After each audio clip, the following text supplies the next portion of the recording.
মহাপ্রলয়ের মুখে বাংলাদেশ, ধেয়ে আসছে বিশাল ধূমকেতু, আতঙ্কে দেশবাসী।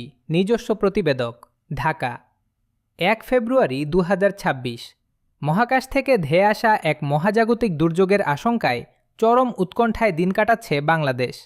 জ্যোতির্বিজ্ঞানীদের সাম্প্রতিক তথ্য অনুযায়ী একটি বিশাল আকৃতির ধূমকেতু অত্যন্ত দ্রুতগতিতে পৃথিবীর দিকে ধেয়ে আসছে, যার সম্ভাব্য আঘাতস্থল হিসেবে চিহ্নিত হয়েছে বাংলাদেশ ও তৎসংলগ্ন বঙ্গোপসাগর এলাকা।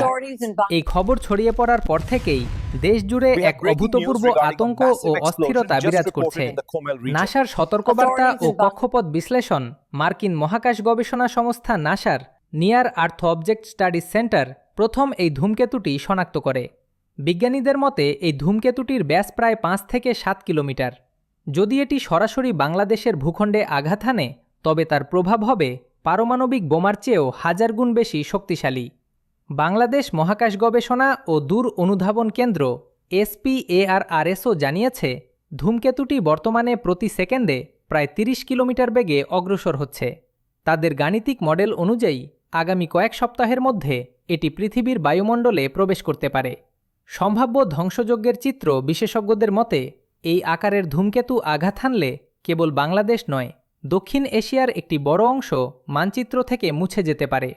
আঘাতের ফলে সৃষ্ট প্রচণ্ড তাপে মুহূর্তের মধ্যে ছাই হয়ে যাবে গাছপালা ও ঘরবাড়ি। এর পরবর্তী প্রভাবে বঙ্গোপসাগরে সৃষ্টি হবে কয়েকশো ফুট উঁচু জলোচ্ছ্বাস বা মেগা সুনামি, যা উপকূলীয় জেলাগুলোকে পুরোপুরি নিমজ্জিত করবে।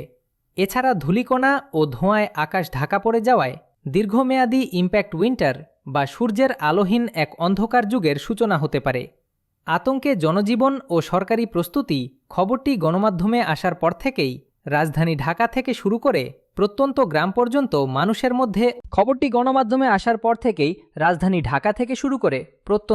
পর্যন্ত মানুষের মধ্যে হাহাকার পড়ে গেছে।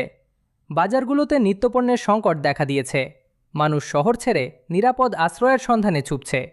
তবে বিজ্ঞানীরা বলছেন, এমন মহাজাগতিক দুর্যোগে পালানোর মতো নিরাপদ স্থান খুঁজে পাওয়া দুষ্কর। বাংলাদেশ সরকার পরিস্থিতি মোকাবিলায় জরুরি অবস্থা ঘোষণা করেছে। দুর্যোগ ব্যবস্থাপনা ও ত্রাণ মন্ত্রণালয় থেকে উপকূলীয় এলাকার মানুষকে নিরাপদ আশ্রয়ে যাওয়ার নির্দেশ দেওয়া হয়েছে।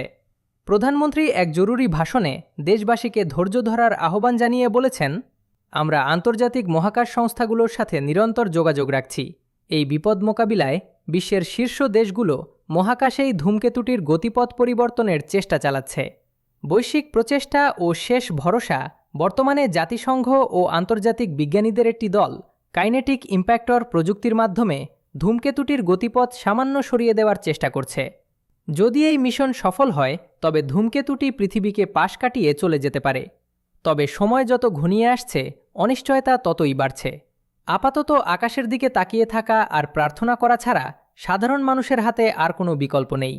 এটি কি মানব সভ্যতার ইতিহাসের শেষ অধ্যায়, নাকি বিজ্ঞান ও প্রযুক্তির জোরে মানুষ এই মহাপ্রলয়ে রুখে দিতে পারবে, তা এখন সময়ের অপেক্ষা। আপনি কি এই ধূমকেতুর প্রতিরক্ষা মিশন বা এর বৈজ্ঞানিক নাম সম্পর্কে আরও বিস্তারিত জানতে চান?